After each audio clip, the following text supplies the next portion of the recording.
Hamlet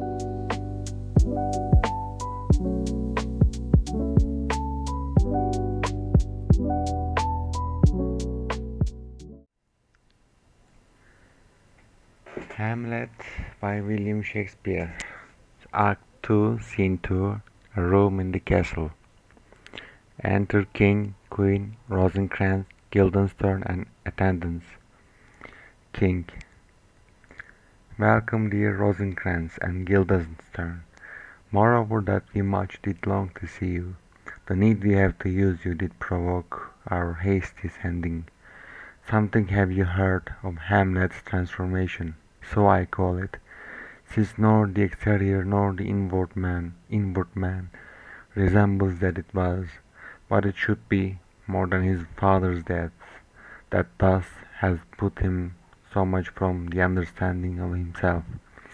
I cannot dream of, I entreat you both, that being of so young days brought up with him, and since so neighbored to his youth and humor, that you vouchsafe your rest here in our court, some little time, so by your companies, to draw him on to pleasures and to gather so much as from occasion you may glean, whether aught to us unknown afflicts him thus, that opened lies within our remedy. Queen. Good gentleman, he has much talked of you, and sure I am.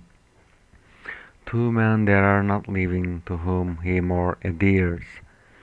If it will please you to show us so much gentry and goodwill as to expand your time with us a while, for the supply and profit of our hope, your visitation shall receive such thanks as fits a king's remembrance.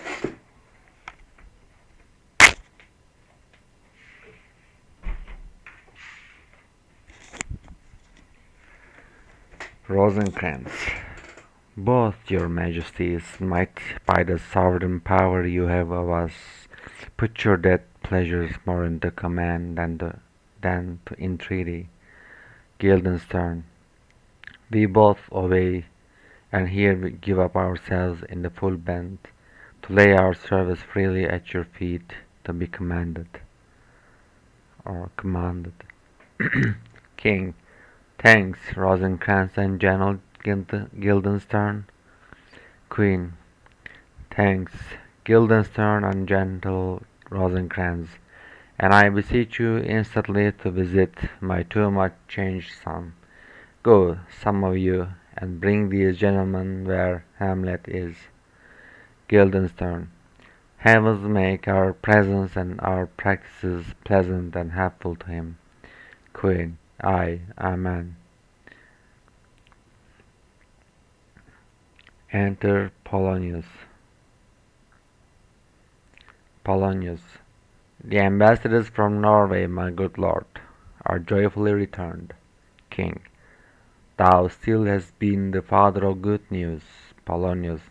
Have I, my lord? Assure you, my good liege, I hold my duty as I hold my soul, both to my God and to my gracious king. And I do think, or else this brain of mine hunts not the trail of policy for so sure, as it has had us to do, that I have found the very cause of Hamlet's lunacy. King. Oh, speak of that do I long to hear. Polonius. Give first admittance to the ambassadors. My news shall be the fruit to that great feast. King. Thyself do grace to them, and bring them in. He tells me, my sweet queen, that he hath found the head and the source of all your son's distemper. Exit Polonius. Queen. I doubt it is no other but the main, his father's death, and our hasty marriage. King. Well, we shall sift him, Enter Polonius with Voltimand and Cornelius. Voltimand. Most fair return of greetings and desires. Upon our first, he sent out to suppress his nephew's levies, which to him appeared to be a preparation against the Polak, but better looked into, I truly found it was against your highness, whereat grieved that so his sickness, age, and impotence was falsely borne in hand, sends out rests on Fortinbras, which he in brief obeys, receives rebuke from Norway, and in fine makes vow before his uncle nevermore to give the essay of arms against your majesty. Whereon old Norway, overcome with joy, gives him 3,000 crowns in annual fee, and is commissioned to employ those soldiers, so levied as before against the Polak, with an entreaty herein further shown, gives the paper, that it might please you to give quiet pass through your dominions for this enterprise, on such regards of safety and allowance as therein are set down. King, it likes us well, and at our more considered time will read, answer, and think upon this business. Meantime, we thank you for your well took labor. Go to your rest at night, we'll feast together. Most welcome home. Exit Voltimand and Cornelius. Polonius. This business is well ended. My liege and madam, to expostulate what majesty should be, what duty is, why day is day, night, and time is time, were nothing but to waste night, day, and time. Therefore, since brevity is the soul of wit, and tediousness the limbs and outward flourishes, I'll be brief. Your noble son is mad, mad call I it, for to define true madness. What is it but to be nothing else but mad? But let that go. Queen. More matter with less art. Polonius. Madam, I swear I use no art at all. That he is mad, 'tis true, 'tis pity, and pity it is true. A foolish figure, but farewell it, for I will use no art. Mad, mad let us grant him then, and now remains that we find out the cause of this effect, or rather say, the cause of this defect, for this effect defective comes by cause, thus it remains, and the remainder thus, perpend. I have a daughter, have whilst she is mine, who in her duty and obedience mark, has given me this, now gather and surmise, reads, to the celestial and my soul's idol, the most beatified Ophelia. That's an ill phrase, a vile phrase. Beatified is a vile phrase, but you shall hear. Reads, these in her excellent white bosom, these. Queen. Came this from Hamlet to her? Polonius. Good madam, stay a while. I will be faithful. Reads, thou the stars are fire, thou that the sun does move, thou truth to be a liar, but never doubt I love. O dear Ophelia, I am ill at these numbers, I have not art to reckon my groans, but that I love thee best, oh most best, believe it, adieu. Thine evermore, most dear lady, whilst this machine is to him, Hamlet. This in obedience has my daughter showed me, and more above hath his solicitings, as they fell out by time, by means, and place, all given to mine ear. King. But how had she received his love? Polonius. What do you think of me, King, as a man faithful and honorable? Polonius. I would fain prove so, but what might you think when I had seen this hot love on the wing?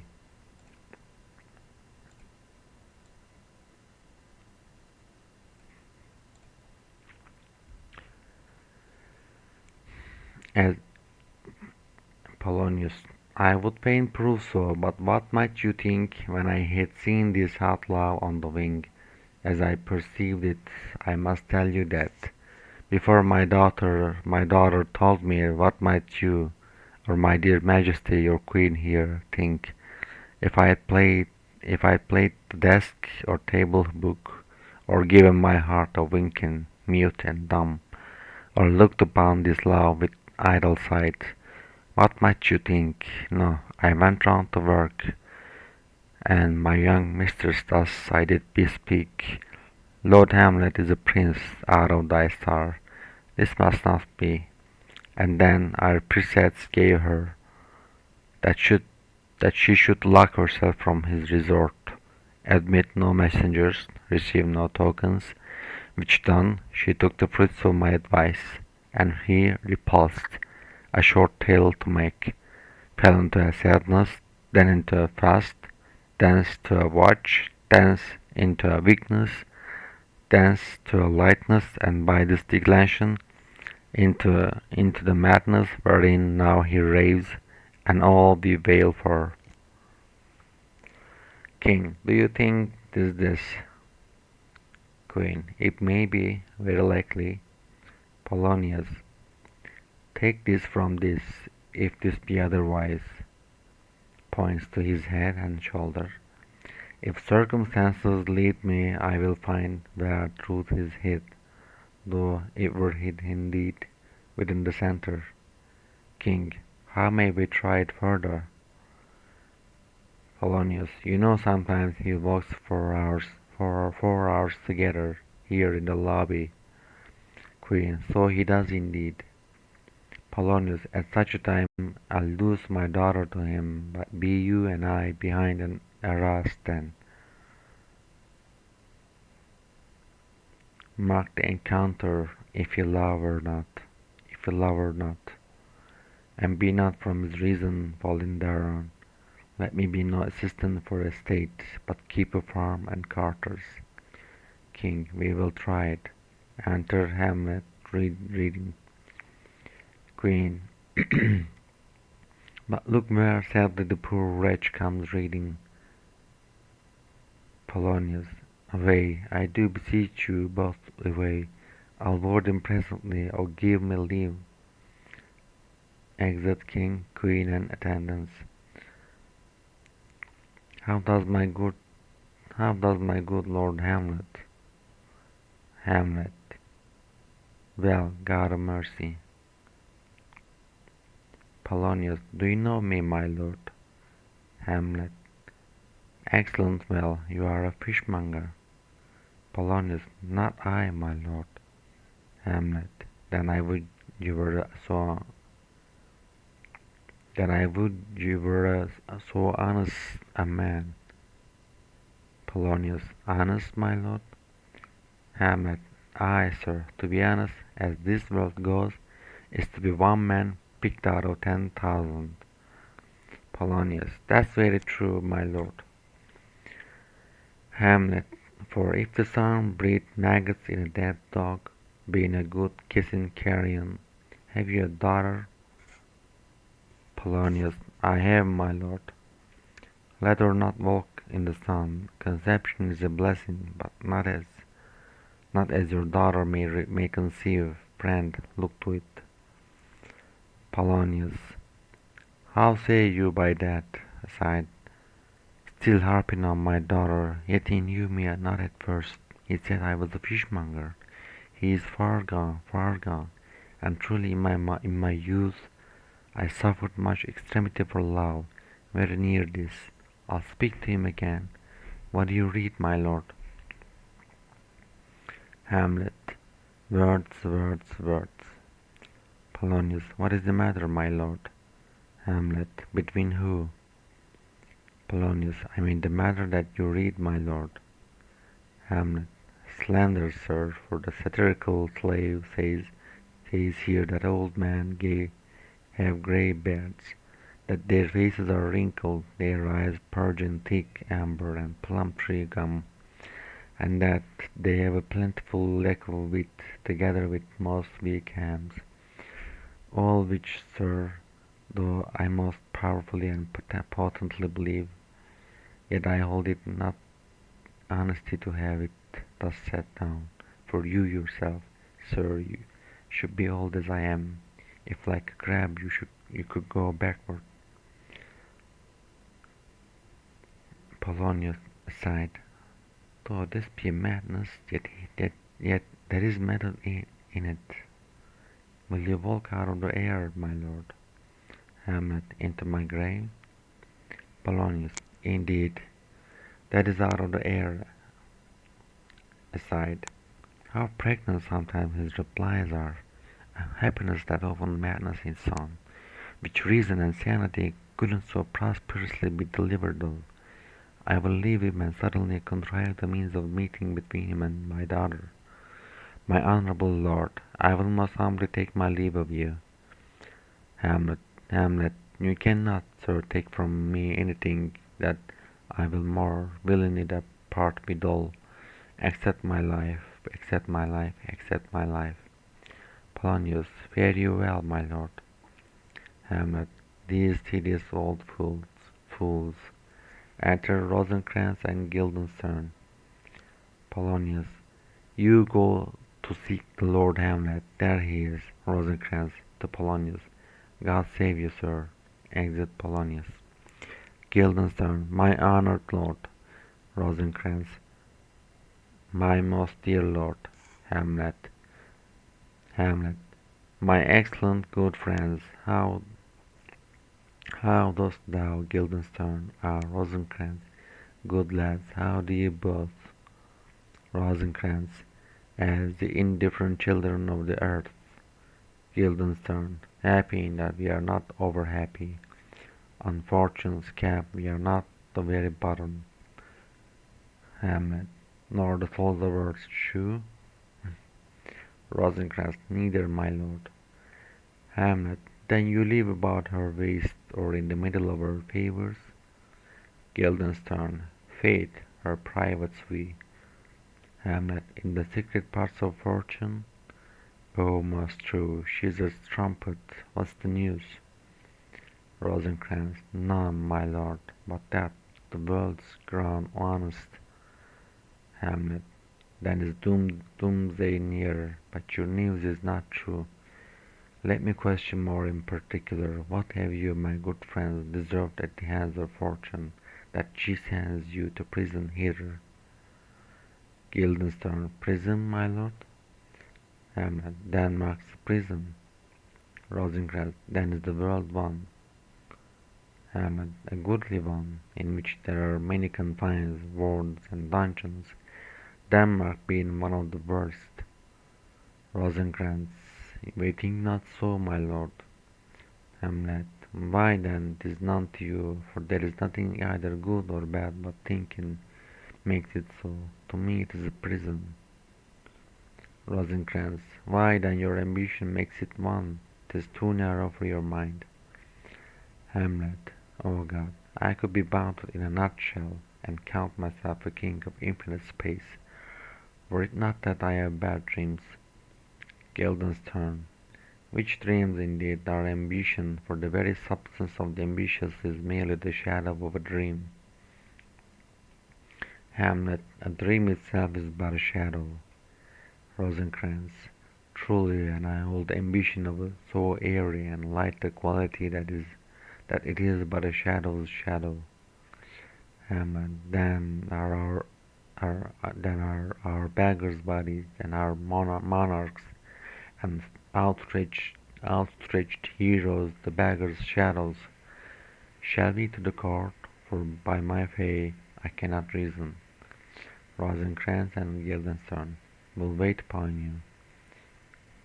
Hamlet, no such matter. I will not sort you with the rest of my servants, for to speak to you like an honest man, I am most dreadfully attended, but in the beaten way of friendship, what make you at Elsinore? Rosencrantz, to visit you, my lord, no other occasion. Hamlet, beggar that I am even poor in thanks, but I thank you, and sure, dear friend, my thanks are too dear a halfpenny. Were you not sent for? Is it your own inclining? Is it a free visitation? Come, deal justly with me. Come, come. Nay, speak. Guildenstern, what should we say, my lord? Hamlet, why, anything, but to the purpose. You were sent for, and there is a kind of confession in your looks, which your majesties haven't crept enough to color. I know the good king and queen have sent for you. Rosencrantz, to what end, my lord? Hamlet, that you must teach me, but let me conjure you by the rights of our fellowship, by the constancy of our youth, by the obligation of our ever-preserved love, and by what more dear a better proposer charge you withal. Be even and direct with me whether you were sent for or no. Rosencrantz to Guildenstern, what say you? Hamlet said, nay, then I have an eye of you. If you like me, hold not off.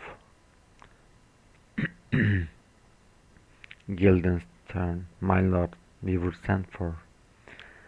Hamlet, I will tell you why, so shall my anticipation prevent your discovery, and your secrecy to the king and queen mouth no feather.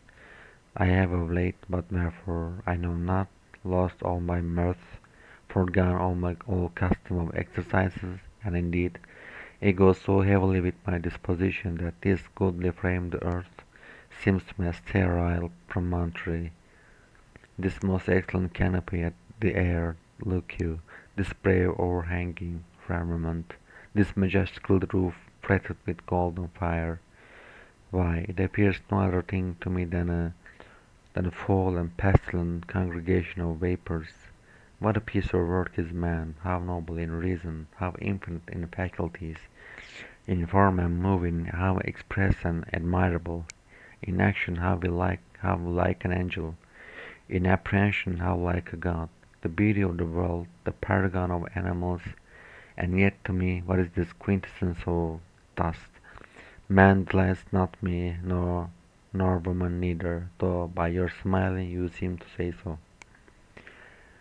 Rosencrantz, my lord, there was no such stuff in my thoughts. Hamlet, why did you laugh then, when I said man delights not me? Rosencrantz, to think, my lord, if you delight not in man, what lengthened entertainment the players shall receive from you. We courted them on the way, and hither are they coming to offer you service. Hamlet, he that pleased the king shall be welcome. His majesty shall have tribute of me. The adventurous knight shall use his foil and target. The lover shall not sigh gratis. The humorous man shall end his part in peace. The clown shall make those laugh whose lungs are tickle of the seer. And the lady shall say her mind freely, or the blank verse shall help for it. What players are they? Rosencrantz, even those you were wont to take such lightly, the tragedies of the city. Hamlet, how chances it they travel? Their residence, both in reputation and profit, was better both ways. Rosencrantz, I think their inhibition comes by the means of the late innovation. Hamlet, do they hold the same estimation they did when I was in the city? Are they so followed? Rosencrantz, no, indeed, they are not. Hamlet, how comes it? Do they grow rusty? Rosencrantz, nay, their endeavour keeps in the wonted pace, but there is, sir, an area of children, little ayasses, that cry out on top of the question, and are most tyrannically clapped for it. These are now the fashion, and some berattle the common stages. So they call them that many wearing rapiers are afraid of goose quills, and their scars come thither. Hamlet. What are they, children? Who maintains them? How are they escorted? Will they pursue the quality no longer than they can sing?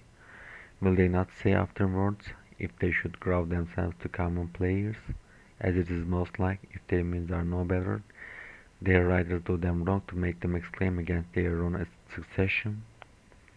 Rosencrantz. Faith, there has been much to do on both sides, and the nation holds it nothing to stir them to controversy. That was for a while no money bid for argument unless the poet and the player went to cuffs in the question. Hamlet. Is it possible? Guildenstern. Oh, there has been much throwing about our brains. Hamlet. Do the boys carry it away? Rosencrantz.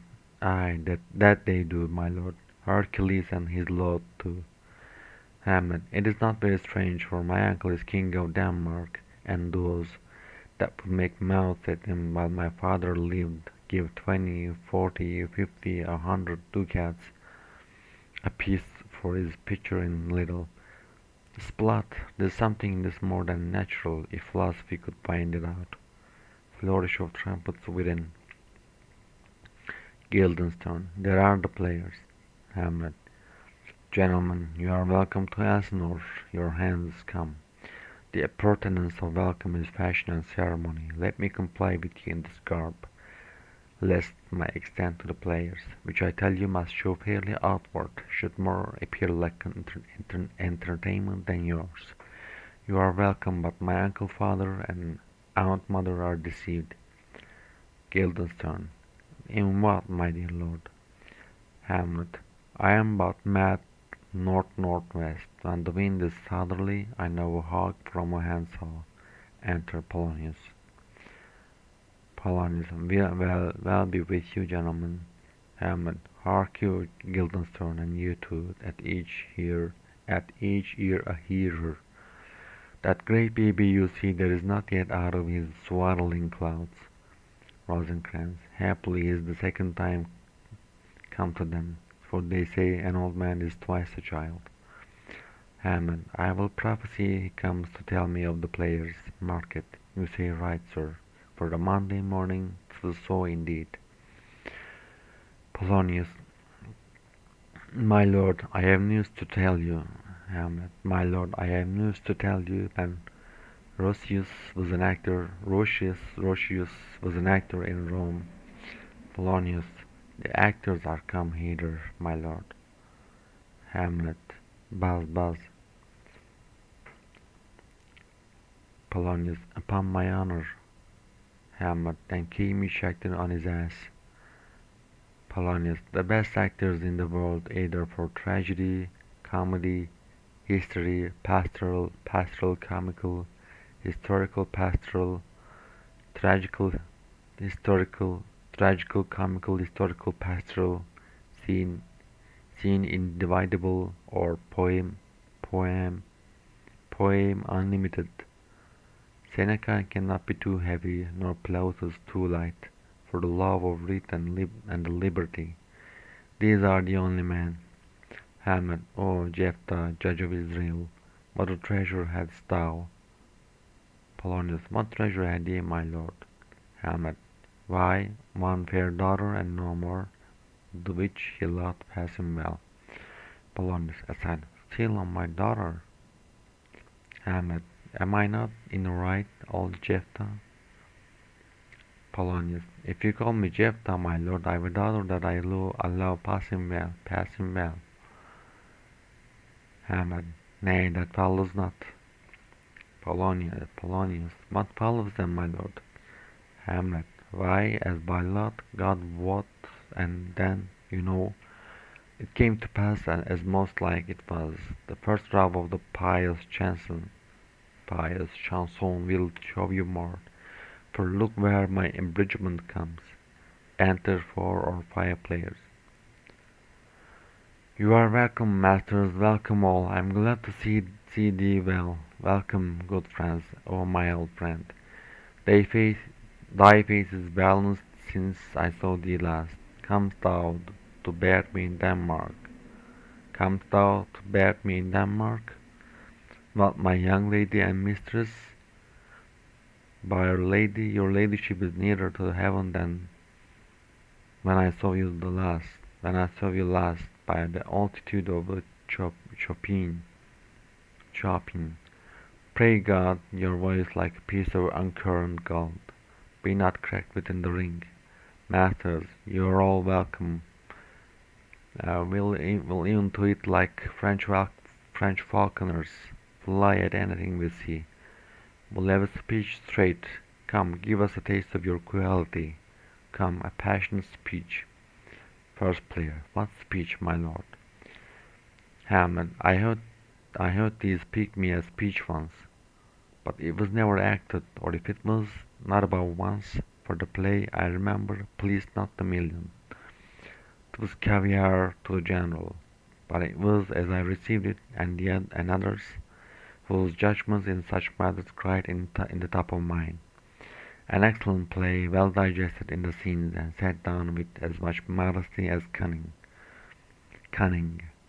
I remember one said there were no salads in the lines to make the matter savory, nor no matter in the phrase that might indite the odor of affectation, but called it an honest method, as wholesome as sweet, and by very much more handsome than fine. One speech in it I chiefly loved. It was Aeneas' tale to Dido, and thereabout of it, especially where he speaks of Priam's slaughter. If it live in your memory, begin at this line. Let me see. The rugged Pyrrhus, like the Dracanian beast. It is not so. It begins with Pyrrhus. The rugged Pyrrhus, he whose sable arms, black as his purpose, did the night resemble, when he lay couched in the ominous horse, has now this dread and black complexion smeared with heraldry more dismal head to foot, now is the total ghouls, horridly tricked with blood of fathers, mothers, daughters, sons, backed and impasted with the parching streets that lend a tyrannous and a damned light to their vile murders, roasted in wrath and fire, and thus oversized with coagulate gore, with eyes like carbuncles, the hellish Pyrrhus, old Grancer Priam seeks, so precede you, Polonius. For God, my lord, well spoken, with good accent and good discretion. First player. Anon he finds him, striking too short at Greeks, his antique sword, rebellious to his arm, lies where it falls, repugnant to command, unequal matched. Pyrrhus at Priam drives, in rage strikes wide, but with the whiff and wind of his fell sword, the unnerved father falls, then senseless Ilium, seeming to feel this blow, with flaming top, stoops to his base, and with a hideous crash, takes prisoner Pyrrhus' ear, for lo, his sword, which was declining on the milky head of reverend Priam, seemed in the air to stick, also as a painted tyrant. Pyrrhus stood, and like a neutral to his will and matter, did nothing. But as we often see against some storm, as silence in the heavens, the rack stands still, the both winds speechless, and the earth below, as harsh as death. Anon the dreadful thunder doth rend the region. So after Pyrrhus' pause, Aroused vengeance sets him new work, and never did the and never did the Cyclops' hammers fall on Mars's armor, forged for proof etern, with less remorse than Pierre's bleeding sword. Now falls on Priam. Out, out, thou strumpet fortune, all you gods. In general synod take away her power, break all the spokes and fellies from her wheel, and bow the round nave down the hill of heaven, as low as to the fiends, or as low as to the pines. Polonius, this is too long. Hamlet, you shall to the barbers with your beard. Prithee say on. Is for a jig or a tale of bawdry, or he sleeps. Say on, come to Hecuba. First player, but who, oh who has seen the marbled queen? Hamlet, the marbled queen? Polonius, that's good. Marbled queen is good. First player, run barefoot up and down, threatening the flames with bitten rheum. A cloud upon that head, where laid the diadem stood, and for a robe about her lank and all o'er-teemed loins, a blanket in the alarm of fear caught up, who this had seen, with tongue in venom steeped, 'gainst fortune stained would treason have pronounced. But if the gods themselves did see her then, when she saw Pyrrhus make malicious sport in mincing with his sword her husband's limbs, the instant burst of clamour that she made, unless things mortal moved them not at all, would they made milch the burning eyes of heaven and passion in the gods. Polonius, look where he has not turned his colour and has tears in his eyes. Pray you no more. Hamlet, 'tis well. I'll have thee speak out the rest of this soon. Good, my lord, will you see the players well bestowed? Do you hear? Let them be well used, for they are the abstracts and brief chronicles of the time. After your death you were better have a bad epitaph than their ill report while you live. Polonius, my lord, I will use them according to their desert, or desert. Hamlet, God's body king man, much better. Use every man after his desert, and who should escape whipping. Use them after your own honor and dignity. The less they deserve, the more merit is in your bounty. Take them in. Polonius, come, sirs. Hamlet, follow him, friends. We'll hear a play tomorrow. Exit Polonius with all the players and but the first. Dost, dost thou hear me, old friend? Can you play the murder of Gonzago? First player, aye, my lord. Hamlet,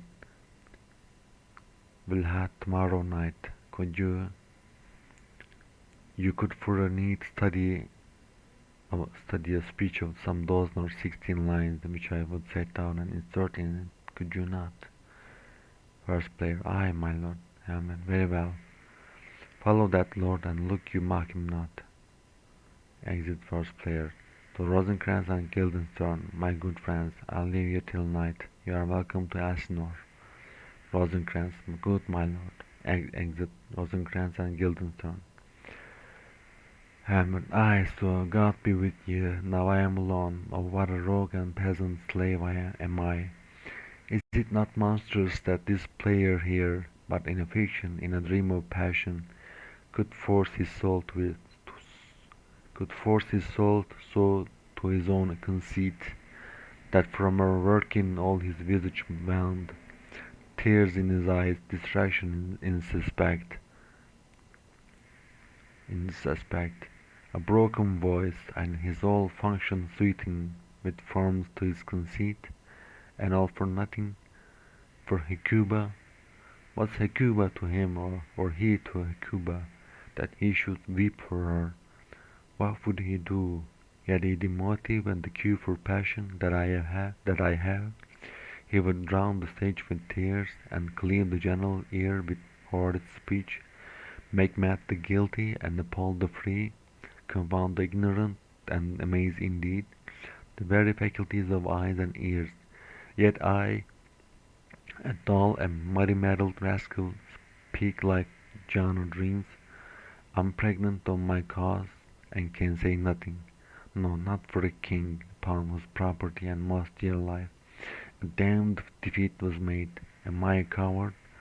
Who calls me villain, breaks my pate across, plucks off my beard and blows it in my face, twists me by the nose, gives me the lie in the throat, as deep as to the lungs. Who does me this? Ah, swans, I should take it, for it cannot be, but I am pigeon-livered, and lack gall to make oppression bitter, or ere this I should have fattened all the region kites with these slaves of all awful, bloody, bawdy villain, remorseless, treacherous, lecherous, kindless villain. O vengeance! Why, what an ass am I! This is most brave that I, the son of a dear father murdered, prompted to my revenge by heaven and hell, must, like a whore, unpack my heart with words, and fall a cursing like a very drab, a scullion, fie upon foe. About my brain, I have heard that guilty creatures sitting at a play have, by the very cunning of the scene, been struck so to the soul that presently they have proclaimed their malefactions. For murder, though it have no tongue, it will speak with most miraculous organ. I'll have these players play something like the murder of my father before mine uncle. I'll observe his looks, I'll tempt him to the quick. If he but blench, I know my course. The spirit that I have seen may be the devil, and the devil had power to assume a pleasant shape, yea, and perhaps out of my weakness and my uh, melancholy, and as he is very potent with such spirits, abuses me to damn me, I'll have grounds more relative than this, to please the thing, wherein I'll catch the conscience of the king. Ando Scene 2, Ando Act 2. Thank you for listening.